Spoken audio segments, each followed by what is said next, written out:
नेपाल में इन दिनों कुछ भी ठीक नहीं चल रहा है। जहां एक तरफ बालेन शाह सरकार ने भारत के खिलाफ फैसला दिया, तो वहीं दूसरी तरफ अब नेपाल की सरकार में ही बवंडर देखने को मिल रहा है। दरअसल बालेन शाह सरकार ने भारत पर कस्टम ड्यूटी लगा दी है, यानी कि नेपाल से जो भी नागरिक अब सीमा लांघकर भारत से सामान लेकर जाएगा और उसकी कीमत 100 रुपए से ज्यादा होगी तो उसे कस्टम ड्यूटी देनी होगी। इस फैसले का नेपाल में जबरदस्त तरीके से विरोध किया जा रहा है। न सिर्फ भारत के व्यापारी बल्कि नेपाल के लोग भी अपनी ही सरकार के खिलाफ मुखर हो गए हैं। फैमिली कितनी बड़ी है चाचा? ज्यादा बड़ी ना है। छोटे ऑन कर दे।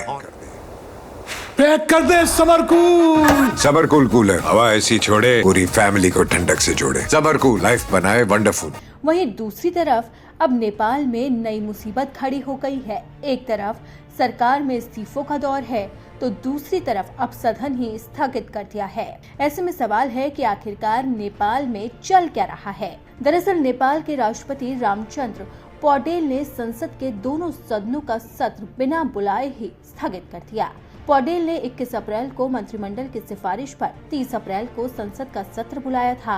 राष्ट्रपति कार्यालय के प्रवक्ता रितेश कुमार शाक्य ने बताया कि नेपाल सरकार और मंत्रिमंडल की सिफारिश पर राष्ट्रपति ने प्रतिनिधि सभा और राष्ट्रपति सभा के सत्र को स्थगित करने के लिए आदेश दिया है। अब सवाल है कि अचानक से ऐसा क्या हुआ कि सत्र ही स्थगित किया गया। इन्हीं सवालों के बीच में अब नेपाली कांग्रेस ने सरकार से तीखे सवाल पूछ लिए हैं।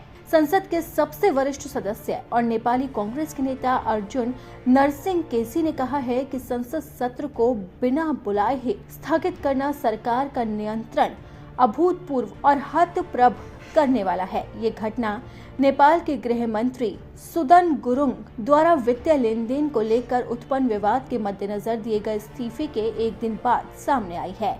यानी कि एक दिन पहले नेपाल के गृह मंत्री अचानक से इस्तीफा देते हैं, उसके बाद अगले दिन ही सदन को स्थगित करने का आदेश आ जाता है, जिसके बाद अब लगातार सरकार की कार्रवाई पर सवाल खड़े हो रहे हैं। इतना ही नहीं, सुदन गुरुङ से पहले नेपाल में एक और मंत्री अपना इस्तीफा दे चुके हैं और उन्हें सरकार से बर्खास्त भी किया जा चुका है। श्रम, रोजगार और सामाजिक सुरक्षा मंत्री दीप कुमार साहा को उनके पद से बर्खास्त कर दिया गया था। 9 अप्रैल को उन पर गंभीर आरोप लगे थे, जिसके बाद उन्हें बर्खास्त कर दिया गया था।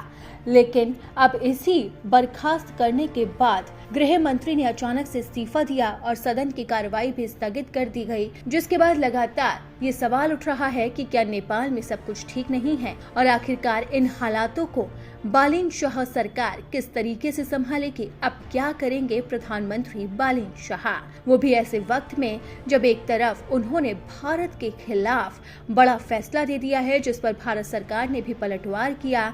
ऐसे में बुरी तरह से बालेन शाह घिरते हुए नजर आ रहे हैं। तो अब देखना होगा कि आखिरकार इस बवंडर के बीच में क्या प्रधानमंत्री बालेन शाह अपने फैसले को पलटेंगे या फिर वो क्या कुछ करेंगे।